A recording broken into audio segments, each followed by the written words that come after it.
Good morning students. आज हम विज्ञान का दूसरा पार्ट प्राणियों में पोषण को ख़त्म करेंगे। इससे पहले हमने पिछले वीडियो में इस पार्ट के बारे में पढ़ा। तो हमने पढ़ा था पाचन की विधियों के बारे में कि प्राणियों में पोषण कैसे होता है। इस विधि के बारे में पढ़ा था कि प्राणियों में पोषण कैसे होता है, ठीक है। जिसमें हमने पढ़ा कि भोजन का अंतर्ग्रहण कैसे होता है। खासकर हमने पढ़ा मानव में पाचन की प्रक्रिया किस प्रकार होती है, ठीक है। इसके लिए हमने पढ़ा कि सबसे पहले पाचन कहाँ पे होता है, मुख गुहिका में, ग्रास नली में, आमाशय में, शुद्रांत, वृद्रांत और लास्ट में मलद्वार में। तो हमने इसका पहला भाग पढ़ चुके थे कि कहाँ कहाँ पे होता है। सबसे पहले हम पढ़ चुके थे मुख गुहिका में पाचन किस प्रकार से होता है, ठीक है। अब हम इसके आगे के बारे में पढ़ेंगे। हमने मुख गुहिका में पाचन पढ़ चुके हैं, जिसमें हम जीभ के बारे में पढ़ चुके हैं, हमारे मुख के बारे में पढ़ चुके हैं। आज हम पढ़ेंगे यहाँ से भोजन नली, ठीक है। जो हमारा मुख से भोजन कहाँ पे जाता है, भोजन नली में, ठीक है। तो हम स्टार्ट करेंगे भोजन नली, ठीक है। देखिए भोजन नली, जिसको हम क्या बोलते हैं, ग्रसिका भी बोलते हैं। देखिए निगला हुआ ग्रास नली अथवा ग्रसिका में जाता है, ठीक है। निगला हुआ जो भी भोजन कहाँ पे जाता है, मुख से ग्रास नली, यहाँ पे क्या बोलेंगे हम, ग्रसिका में जाता है, ठीक है। अब देखिए ग्रसिका गले एवं वक्ष में होती है, ठीक है। जो हमारे गले का हिस्सा होता है उस नली में क्या होती है, ग्रसिका, ठीक है। देखिए ये हमारा जैसे चित्र में दे रखा है, ये भोजन है, ये हमारे मुख से कहाँ पे आ रही है, इस ग्रसिका के अंदर आ रहा है। देखिए इसके बारे में पढ़ते हैं। ग्रसिका की भित्ति के संकुचन से भोजन नीचे की ओर सरकता है, ठीक है। यानी संकुचन यानी धीरे धीरे हमारी भोजन नीचे की ओर सरकता है। वास्तव में संपूर्ण आहार नाल संकुचित होती रहती है तथा यह गति भोजन को नीचे की ओर धकेलती रहती है, ठीक है। ये जो हमारी आहार नाल है वो क्या करती रहती है, संकुचित होती रहती है। संकुचित का मतलब क्या हो गया कि वो अपने आप में गति करती रहती है, जिससे हमारा भोजन हमारे शरीर के आगे वाले हिस्से में जाता रहता है। कभी कभी हमारा आमाशय खाए हुए भोजन को स्वीकार नहीं करता, फलस्वरूप वमन द्वारा उसे बाहर निकाल दिया, ठीक है। वमन का मतलब क्या हो गया, उल्टी द्वारा, ठीक है। कई बार हमें उल्टी भी हो जाती है, जब हम खाने को नहीं पाचित कर सकते तो क्या हो जाती है, उल्टी हो जाती है, यानी वमन द्वारा उसे बाहर निकाल दिया जाता है। ऐसी घटना याद कीजिए जब भोजन के बाद आपने वमन किया हो तथा इसके कारण विषय में सोचिए। अपने अभिभावकों एवं अध्यापक से इस विषय पर चर्चा कीजिए, ठीक है ना। यानी ऐसी घटना याद कीजिए भोजन आपके वमन किया, यानी आप याद कीजिए कि आपको उल्टी होती है तो क्या होता है, जो भोजन जो भी खाते हैं वो पूरा बाहर निकल जाता है, ठीक है। ये भोजन हमने लिया है, ये ग्रसिका से होते हुए कहाँ में चला जाता है, आमाशय से। अगर हमारे इस आमाशय में कुछ प्रॉब्लम है, ढंग से पाचन नहीं हो पाया है, तो वापस ग्रसिका से होते हुए बाहर निकल जाएगा। देखिए पहली जानना चाहती है कि वमन के समय भोजन विपरीत दिशा में किस प्रकार आता है, ठीक है। इसके बारे में हम आगे पढ़ेंगे, आमाशय, ठीक है। इसका तीसरा भाग, ठीक है। जो हम भोजन का आहार नाल पढ़ रहे हैं इसका तीसरा भाग है। पहला भाग क्या पढ़ा था हमने, मुख गुहिका, दूसरा भाग भोजन नली का, अब तीसरा पढ़ रहे हैं आमाशय। आमाशय दिख रहा है ये में चित्र में, ये जो आकृति है इसको क्या बोलेंगे हम, आमाशय। आमाशय मोटी भित्ति वाली एक थैलीनुमा संरचना है। ये चपटा एवं जे आकृति का होता है तथा आहार नाल का सबसे चौड़ा भाग है, ठीक है। आहार नाल जो हमारी पूरा पाचन तंत्र है उसका सबसे चौड़ा भाग कौन सा है, ये आमाशय, ठीक है। ये दिख रहा है एक थैलीनुमा संरचना। यह एक और ग्रसिका से खाद्य पदार्थ प्राप्त करती है तथा दूसरी शुद्रांत में खुलती है, ठीक है। तो इसमें भोजन कहाँ से आता है, ग्रसिका से होता हुआ आता है, ठीक है।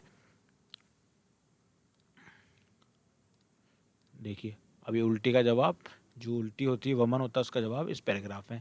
कभी कभी आप जल्दी जल्दी खाना खाते हैं अथवा खाते समय बात करते हैं तो आपको खांसी उठती है या हिचकी आती है अथवा गुठन अनुभव होता है। ये खाद्य कणों के श्वास नली में प्रवेश कारण होता है। श्वास नली श्वास नली नासिका से आने वाली वायु को फेफड़ों तक ले जाती है, ठीक है। ग्रसिका के साथ साथ चलती है, परंतु ग्रसनी में वायु एवं भोजन मार्ग एक ही होते हैं, ठीक है। जो हमारे गले में जो ग्रसिका होती है उसमें भोजन भी इसी से आता है और वायु भी जो हम सांस लेते हैं वो भी इसी से आती है। फिर भोजन को श्वास नली प्रवेश करने के लिए किस प्रकार रोका जाता है, भोजन निगलने के समय एक मांसल रचना वाल्व कार्य करती है। ठीक है, जो भोजन निगलते हैं तो उस टाइम पे एक मांसल रचना यानी वाल्व के रूप में काम करती है, यानी एक गेट के रूप में कार्य करती है या ढक्कन के रूप में कार्य करती है, जो श्वास नली को क्या कर लेती है, ढक लेती है तथा भोजन को ग्रसनी में भेज देती है। ठीक है, जैसे हमने भोजन लिया तो क्या हो जाएगा, वहाँ पे क्या हो जाएगा, ढक्कन लग जाएगा यानी वो रास्ता बंद हो जाएगा और वो ग्रसनी को भेज देता है। संयोगवश यदि भोजन कण श्वास नली में प्रवेश कर जाते हैं तो हमें घुटन का अनुभव होता है, हिचकी आती है, खांसी उठती है। ठीक है ना, होता है ना कई बार जब हम खाना खाते हैं जल्दी जल्दी तो गले में अगर अटक जाता है तो हमें क्या हो जाता है, खांसी हो जाएगी, हिचकी आने लग जाती है, तो हम पानी पीते हैं या काफ़ी देर बाद वो ठीक हो जाती है। देखो, आमाशय का आंतरिक स्तर श्लेष में हाइड्रोक्लोरिक अम्ल तथा पाचक रस स्त्रावित करता है। ध्यान रखना है कि आमाशय कौन सा रस स्त्रावित करता है, हाइड्रोक्लोरिक अम्ल। ठीक है, जिसको हम क्या बोलते हैं, HCl। ठीक है, जिसको हम क्या बोलेंगे, HCl। ठीक है, HCl क्या होता है, हाइड्रोक्लोरिक अम्ल होता है। ठीक है, श्लेष में आमाशय के अतिरिक्त स्तर को सुरक्षा करती है। ठीक है, जो हमारी जो आपने बताया क्या होती है, जो आहार नाल। ठीक है, हमने कुछ इस तरीके से आहार नाल पढ़ी। ठीक है, तो आहार नाल का जो स्तर होता है ये चारों तरफ का, इसके अंदर जो आवरण होता है उसको हम क्या बोलते हैं, श्लेष्म स्तर। ठीक है, श्लेष्म स्तर। ठीक है, जो इसके अंदर क्या होता है, HCl पाया जाता है, हाइड्रोक्लोरिक अम्ल। ये क्या करता है, इससे इसकी सुरक्षा करता है। अम्ल अनेक ऐसे जीवाणु को नष्ट करता है जो भोजन के साथ वहाँ तक पहुँच जाए। ठीक है, ये HCl का क्या काम कर रहा है कि हमारे शरीर में भोजन के साथ अगर कोई क्या आ जाते हैं, अपशिष्ट पदार्थ या कोई जीवाणु, विषाणु या कोई गंदगी आ जाती है तो उसको क्या करेगा, वो उसको वहाँ से हटा देगा। ठीक है, वो उसको वहाँ से मार देगा, यानी हमारे रक्षा करता है, जीवाणु को नष्ट करता है। कौन करता है, हाइड्रोक्लोरिक अम्ल। ठीक है, कौन करता है, हाइड्रोक्लोरिक अम्ल, जो भोजन के साथ वहाँ पहुँच जाते हैं। साथ ही यही माध्यम को अम्लीय बनाता है, जिससे पाचक रसों को क्रिया करने में सहायता मिलती है। ठीक है, जो भी पाचक रस होती है उसको पचाने में सहायता मिलती है। पाचक रस प्रोटीन को सरल पदार्थों में विघटित कर देता है। जो भी हम भोजन करते हैं ना, उसको क्या करता है, ये छोटे छोटे अंश पदार्थों में विघटित कर देता है। देखिए, अब इसके बाद का भाग हमने क्या बोला था, शुद्रांत। ठीक है, इसके भाग का भाग क्या होगा, शुद्रांत। सबसे पहले एक भाग कौन सा होता है, मुखगुहिका, उसके बाद में ग्रसिका। ठीक है, ग्रसिका, उसके बाद में क्या पढ़ा हमने, आमाशय, और फिर क्या पढ़ रहे हैं अभी, शुद्रांत। ठीक है, ध्यान रखिए, शुद्रांत ये जिसको क्या बोलते हैं हम, छोटी आंत, छोटी आंत। ठीक है, इसकी लंबाई कितनी होती है, लगभग 7.5 मीटर लंबी तथा अत्यधिक कुंडलित नली है। देखिए, इसका चित्र हम देखते हैं, हम स्टार्टिंग में पढ़ा था इसका चित्र के बारे में। देखिए, ये रहा इसका चित्र।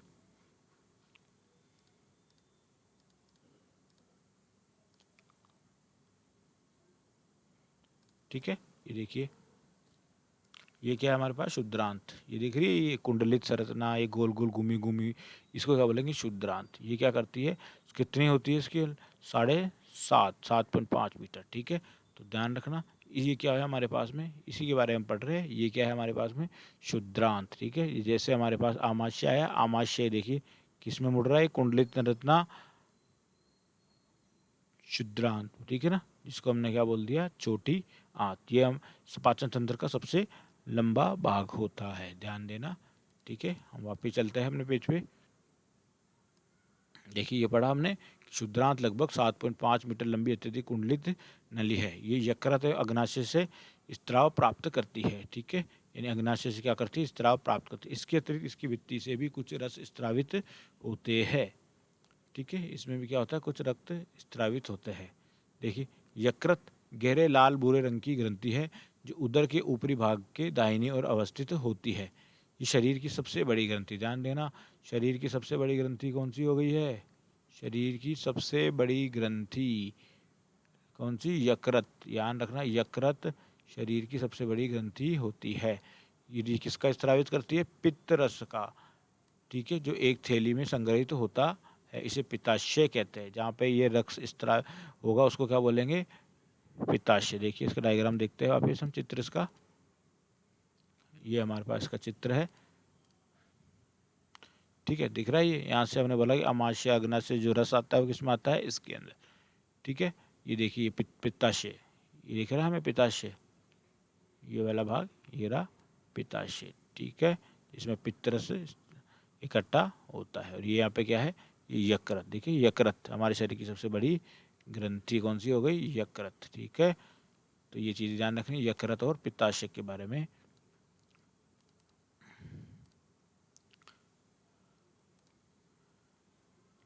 ठीक है, पित्त रस वसा के पाचन में महत्वपूर्ण भूमिका निभाता है। ठीक है, हमारे शरीर में जो भोजन के द्वारा क्या बनता है, वसा, फैट बनता है, उसका कौन करता है, पाचन कौन करता है, पित्त रस। ध्यान रखना, पित्त रस उसका पाचन का करेगा। अग्नाशय हल्के पीले रंग की बड़ी ग्रंथि है जो आमाशय के ठीक नीचे स्थित होती है। ध्यान रखना, अग्नाशय के हल्के पीले रंग की बड़ी ग्रंथि, हमने पढ़ा अग्नाशय, ठीक है, आमाशय के ठीक नीचे होती है। अग्नाशय रस कार्बोहाइड्रेट एवं प्रोटीन पर क्रिया करता है। हमारे शरीर में जो भोजन के द्वारा कार्बोहाइड्रेट आता है और प्रोटीन आता है, उसका पाचन कौन करेगा, अग्नाशय रस, तथा इसको उनके सरल रूप में परिवर्तित करता है। आंशिक रूप से पचा भोजन अब क्षुद्रांत के निचले भाग में पहुंचता है। ठीक है, अब क्षुद्रांत के नीचे भाग में, यानी छोटी आंत से वो अगले भाग में जाएगा, यानी कहाँ जाएगा, बड़ी आंत में, जहां आंत्र रस पाचन क्रिया को पूर्ण कर देता है। ठीक है ना, जो आंत का पूरा रस होगा पाचन क्रिया को पूर्ण कर देता है। कार्बोहाइड्रेट सरल शर्करा जैसे कि ग्लूकोज में परिवर्तित होता है। ठीक है, जो भोजन के द्वारा कार्बोहाइड्रेट होता है किस में परिवर्तित होता है, ग्लूकोज में परिवर्तित होता है। और वसा किस में परिवर्तित होती है, वसा वसा अम्ल एवं ग्लिसरॉल में, तथा प्रोटीन अमीनो अम्ल में परिवर्तित। ठीक है, काफ़ी इंपॉर्टेंट है ये। तो आपको ध्यान रखना है कि जो हम भोजन के द्वारा कार्बोहाइड्रेट का लेते हैं वो किस में परिवर्तित होता है, शर्करा ग्लूकोज में परिवर्तित होता है। यानी कार्बोहाइड्रेट किस में परिवर्तित हो गया, ग्लूकोज में। और वसा किस में परिवर्तित हो गया, वसा अम्ल एवं ग्लिसरॉल में। तथा प्रोटीन किस में परिवर्तित हो गया, अमीनो अम्ल में। ठीक है, तो आपको ये चीज़ें ध्यान रखनी है, बहुत इंपॉर्टेंट चीज़ है कि ये सारा रस कौन कर रहा है, आंत्र रस को परिवर्तित कर रहा है। ठीक है, अब हम इसके आगे पढ़ते हैं। क्या विशिष्ट बात दी रखी है, एक विलक्षण दुर्घटना द्वारा आमाशय की कार्य प्रणाली की खोज हुई। सन 1822 में एलेक्सिस सेंट मार्टिन नामक व्यक्ति गोली लगने के कारण बुरी तरह से घायल हुआ। ठीक है, एक कोई आदमी है, वो क्या है, गोली लगने के कारण घायल हुआ। गोली से वक्ष क्षतिग्रस्त हो गया तथा आमाशय में एक छिद्र हो गया। ठीक है ना, उसकी जो आमाशय था वहाँ पे क्या हो गया, ये आमाशय में क्या हो गया, छिद्र हो गया। उसे विलियम ब्यूमोंट नामक अमेरिकी सैनिक चिकित्सक के पास ले जाया गया। चिकित्सक ने उसकी जान तो बचा ली, परंतु आमाशय का छिद्र भली भांति बंद न कर सका तथा उसने छिद्र को पट्टी से ढक दिया। ब्यूमोंट को छिद्र में से आमाशय के अंदर झांकने का दुर्लभ अवसर प्राप्त हुए। उसने कुछ रोचक परीक्षण किए। ब्यूमोंट ने देखा कि आमाशय भोजन का मंथन कर रहा था, उसकी भित्ति से तरल स्रावित हो रहा था जो भोजन को पचा सकता था। उसने ये भी देखा कि आमाशय क्षुद्रांत में तभी खुलता है जब आमाशय में भोजन को पाचन पूरा हो जाता है। ठीक है, आमाशय में पूरी तरह से पाचन होता है, यानी एक प्रक्रिया बताई गई इसके अंदर। इस वैज्ञानिक ने देखा कि इसके अंदर पाचन की क्रिया पूरी होती है, यानी पाचन स्टार्टिंग हो, यानी जब तक आमाशय में पूरा पाचन नहीं होगा वो आगे के भाग में नहीं जाएगा। ठीक है, तो हम आगे बढ़ते हैं इसके आगे। ठीक है, क्षुद्रांत में अवशोषण। अब हम बड़ी आंत के बारे में पढ़ रहे हैं। क्षुद्रांत, पचा हुआ भोजन अवशोषित होकर क्षुद्रांत की भित्ति में स्थित रुधिर वाहिकाओं में चला जाता है। इस प्रक्रम को क्या कहेंगे, अवशोषण। ठीक है, तो क्षुद्रांत में जब भोजन जाएगा तो उसको क्या बोलेंगे, अवशोषण। क्षुद्रांत की आंतरिक भित्ति पर अंगुली के समान उभरी हुई संरचनाएं होती है। ध्यान देखना कि जो ये हमारी बड़ी हाथ होती है, इसमें क्या होती है, कुछ उभरी हुई संरचना होती है, इनको क्या बोलेंगे, दीर्घरोम या रसांकुर। दीर्घरोम या रसांकुर। क्या आप अनुमान लगा सकते हैं कि दीर्घरोम की आंत्र में क्या भूमिका है। दीर्घरोम पचे हुए भोजन की अवशोषण हेतु तल क्षेत्र बढ़ा देता है। ठीक है, जैसे हमारे शरीर में क्या हुआ, भोजन का पाचन हुआ, छोटी आंत से किस में गई, बड़ी आंत में गया, तो क्या करेंगे, दीर्घरोम उसमें से उसको क्या करेगी, अवशोषण करेगी, यानी जो प्रमुख चीज़ें होगी जो हमारे शरीर के लिए लाभदायक होगी उनका क्या करेगी, अवशोषण करेगी। प्रत्येक दीर्घरोम में सूक्ष्म रुधिर वाहिकाओं का जाल फैला रहता है, तो इसमें छोटी छोटी सी रुधिर वाहिकाओं का जाल फैला रहता है। दीर्घरोम की सतह से पचे हुए भोजन का अवशोषण होता है तथा यह रुधिर वाहिकाओं में चला जाता है। ठीक है, फिर यहाँ से कहाँ चला जाता है, रुधिर वाहिकाओं में चला जाता है। ठीक है, अवशोषित पदार्थों का स्थानांतरण रुधिर वाहिकाओं द्वारा शरीर के विभिन्न भागों तक होता है, जहाँ उनका उपयोग जटिल पदार्थों को बनाने में किया जाता है। ठीक है, फिर हमारे शरीर की विभिन्न वाहिकाओं में चला जाता है। इस प्रक्रम को क्या बोलेंगे? स्वांगीकरण कहते हैं। कोशिका में उपस्थित ग्लूकोज का विघटन ऑक्सीजन की सहायता से कार्बन डाइऑक्साइड जल में हो जाता है। ठीक है, तो हमारे शरीर में जो ग्लूकोज है उसका विघटन कैसे होगा? ऑक्सीजन जो हम सांस लेंगे उसकी सहायता से ऑक्सीजन को क्या होगा? कार्बन डाइऑक्साइड एवं जल में हो जाता है और ऊर्जा मुक्त हो जाती है। भोजन का वह भाग जिसका पाचन नहीं हो पाता है अथवा अवशोषण नहीं हो पाता है वृद्धांत्र में भेज दिया जाता है। ठीक है, जो अवशोषण नहीं होता है उसको हम नीचे मलद्वार में वृद्धांत्र में भेज दिया जाता है। वृद्धांत्र शुद्धांत्र की अपेक्षा चौड़ी एवं छोटी होती है। ये लगभग 1.5 मीटर की लंबी होती है। इसका मुख्य कार्य जल एवं कुछ लवणों का अवशोषण होता है। बचा हुआ अपचित पदार्थ मलाशय में चला जाता है तथा अर्ध ठोस मल के रूप में रहता है। ठीक है, जो अवशोषित हो जाता है वो मलाशय में चले जाता है, यानी हमारे पास में क्या होता है? जो मल का त्याग कर देते हैं हम, मल के रूप में रहता है। समय समय पर गुदा द्वारा यह मल बाहर निकाल दिया जाता है, इसे निष्कासन कहते हैं। ठीक है, जो मल बाहर निकालते हैं इसकी क्रिया को क्या बोलेंगे? निष्कासन। ठीक है, देखिए घास खाने वाले जंतुओं में पाचन। अब जो हमने तो इंसानों के बारे में पढ़ लिया, अब कुछ जानवरों के बारे में पढ़ रहे हैं। क्या आपने गाय, भैंस तथा घास खाने वाले जंतुओं को देखा है? वे उस समय भी लगातार जुगाली करते रहते हैं जब वे खा नहीं रहे होते। ठीक है, यानी आपने देखा होगा कि भैंस क्या करती है या गाय देखते हैं कि हम खाना चारा नहीं खा रही होती, उसके बाद भी वो क्या करती है? मुंह को चलाती रहती है, जुगाली करती रहती है। ठीक है, जो वे वास्तव में वे अपने घास को जल्दी जल्दी निगल कर आमाशय के एक भाग में भंडारित कर देती है। ये भाग रूमेन कहलाता है। ठीक है, यानी जो उसने घास को पचाया उस भाग को क्या बोलेंगे? रूमेन। रूमिनेंट में आमाशय 4 भागों में बटा होता है। रूमेन में भोजन का आंशिक पाचन होता है जिसे जुगाल कहते हैं, परंतु बाद में जंतु उसको छोटे पिंडकों के रूप में पूर्ण रूप में खाता रहता है, जिसे वह चबाता रहता है। इस प्रक्रम को रोमंथ कहते हैं। ठीक है, यानी जो एक बार उसने खा लिया, एक बार जितनी भी उसने घास खाई तो वहाँ कहाँ पे इकट्ठी हो जाएगी? इस रूमेन के अंदर। रूमेन के अंदर क्या होगा? जैसे जैसे का पाचित हो जाएगा वो अपने वो जुगाली कर करके उनका पाचन करती रहती है। ठीक है, तो हम इस कुछ इंपॉर्टेंट बात करेंगे कि जो दस्त होता है, लूज मोशन होता है, उसके बारे में पढ़ेंगे। कभी कभी आपको जल रूपी पतले मल के रूप में निष्कासन की आवश्यकता होती है। इस स्थिति को दस्त कहते हैं। ठीक है, ये सभी में, बच्चों में, बड़ों में, सब में होता है। ये संक्रमण खाद्य विषाक्तता अथवा अपच के कारण होता है। ठीक है, हम लोग कुछ ऐसा खाना खा लेते हैं कि उसमें वो हमारे शरीर के लिए अच्छा नहीं होता है और उसमें कुछ गंदगी होती है या कुछ बढ़िया नहीं होता, विषाक्त होता है, तो उससे क्या कारण हो जाता है? हमारे शरीर में अपच होने लग जाती है। भारत में विशेषकर बच्चों में अति सामान्य स्थिति है। चरमावस्था में घातक भी हो जाता है। ठीक है, अधिक मात्रा में अगर ये हो जाता है तो क्या होता है? काफ़ी घातक हो जाता है। इसका मुख्य कारण शरीर में जल एवं लवण की अत्यधिक क्षति होता है। इससे हम क्या करता है? काफ़ी मात्रा में हमारे शरीर से जल की मात्रा निकल जाती है। इसे सहजता से नहीं टालना चाहिए। चिकित्सक के पास जाने से पूर्व रोगी को उबाल कर ठंडा किए हुए जल में चुटकी नमक एवं चीनी घोलकर पिलानी चाहिए। इस जीवन रक्षक घोल या ORS घोल भी कहते हैं। ठीक है, कई बार दस्त वगैरह हो जाता है तो क्या करते हैं? हम थोड़ा सा गर्म पानी करते हैं 1 गिलास, उसमें चुटकी भर नमक और चीनी घोलकर पिला दी जाती है, जिससे आपके शरीर में क्या हो जाएगी? जो लवणों की कमी हो जाती है, जो सॉल्ट की कमी हो जाती है, वो पूरी करते हैं। इसको हम घोल को क्या बोलते हैं? ORS घोल। ठीक है, ये बाज़ारों में मिलता है। जब हम डॉक्टर के पास जाते हैं तो मेडिकल शॉप पे हमें ORS का घोल ही मिलता है। ठीक है, अब देखिए आगे पढ़ते हैं। हम जंतुओं के बारे में पढ़ रहे थे, जुगाली करना, इनको क्या बोला? जुगाली कहते हैं। ऐसे जंतु रूमिनेंट अथवा रोमंथी कहते हैं। घास में सेलुलोज की प्रचुरता होती है। ठीक है, घास में किस चीज़ की होती है प्रचुरता? सेलुलोज। जैसे हमारे भोजन में क्या होता है? कार्बोहाइड्रेट, प्रोटीन, विटामिन, उसी तरह से घास में क्या होती है?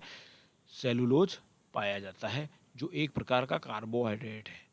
किसी रूमिनेंट अथवा रोमंथी पशु, हिरन आदि के रूमेन में सेलुलोज का पाचन करने वाले जीवाणु पाए जाते हैं, परंतु बहुत से जंतु एवं मानव सेलुलोज का पाचन नहीं कर पाते। ठीक है, जो जंतु जितना कर पाते हैं हमारा शरीर नहीं कर पाता, कि हम उसको खा ले, हमारा शरीर उतना पाचन नहीं कर पाएगा। पहली जानना चाहती है कि जंतु भोजन करते समय इसे भली भांति क्यों नहीं चबा पाते। बूझो जानना चाहता है कि मनुष्य मवेशियों की तरह सेलुलोज को क्यों नहीं पचा पाते। देखिए, इसका कारण यही है कि हमारे शरीर में जो हमारे आमाशय में वो बैक्टीरिया नहीं पाया जाता। जैसे जैसे घोड़ा, खरगोश आदि में शुद्रांत या वृद्धांत के बीच बड़ी थैलीनुमा संरचना होती है, जिसे अंधनाल कहते हैं। देखिए, जानवरों में एक संरचना कौन सी होती है? अंडनाल कहते हैं।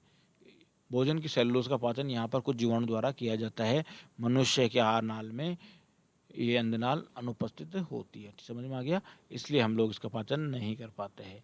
अब तक आपने उन जंतुओं के विषय में पढ़ा होगा जिन्हें पाचन तंत्र पाया जाता है, परंतु ऐसे बहुत से सूक्ष्म प्राणी हैं जिनमें न तो मुख होता है और न ही पाचन तंत्र।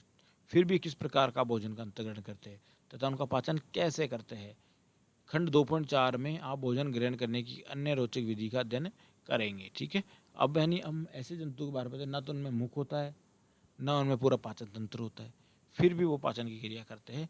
इसमें हम पढ़ेंगे अमीबा में। अमीबा में संभरण एवं पाचन। अमीबा जलाशयों में पाया जाने वाला एक कोशिकीय जीव है। ठीक है, ये बहुत ही छोटा सूक्ष्म जीव है जो हमें नंगी आंखों से दिखाई भी नहीं देता है। एक कोशिकीय जीव होता है। अमीबा की कोशिका से एक कोशिका झिल्ली होती है। ये एक गोल संघन केंद्रक एवं कोशिका द्रव में बुलबुले के समान अनेक धानियां होती है। अमीबा निरंतर अपनी आकृति एवं स्थिति बदलता रहता है। ये एक अथवा अधिक अंगुली के समान प्रवर्ध निकालता रहता है, जिन्हें क्या कहते हैं? पादाप कहते हैं, जो इन्हें गति देने एवं भोजन पकड़ने में सहायता करते हैं। अमीबा कुछ सूक्ष्म जीवों का क्या करते हैं?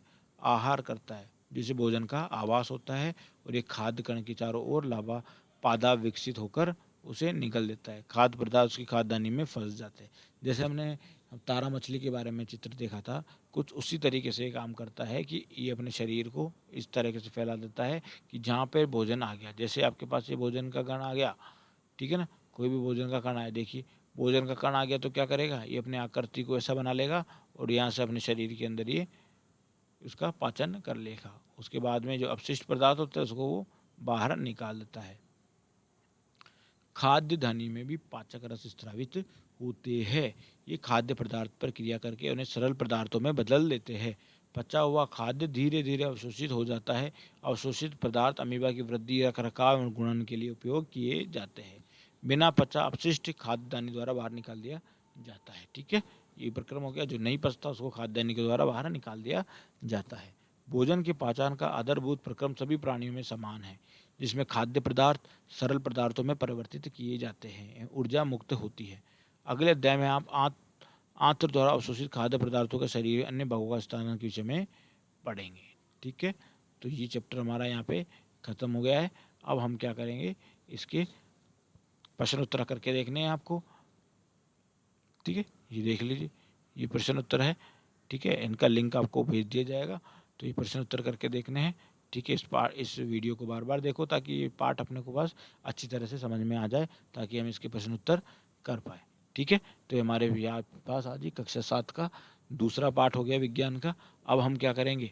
इन दोनों पाठों को अच्छी तरह से याद कर लेंगे और बार बार इन वीडियो को देखो, ताकि आपको वीडियो बार बार देखोगे तभी समझ में आएगा ये वीडियो, क्योंकि आपकी क्लासेस तो ऑफलाइन स्कूलों में लग नहीं रही। तो हम ये अभी आपकी ऑनलाइन ही सुविधा है कि आप ज़्यादा ज़्यादा इनको पढ़ के समझो, ताकि जब स्कूलें खुले तो आप पर इतना प्रेशर ना पड़े कि हमने ये चैप्टर नहीं पढ़ा, हमें इसे कैसे समझ में आएगा। कम समय में फिर ज़्यादा चैप्टर हो जाएंगे। तो आप धीरे धीरे इन वीडियो को देखो और पढ़ते जाओ कि जब तक स्कूलें नहीं खुलो आप घर पे ही अध्ययन कीजिए।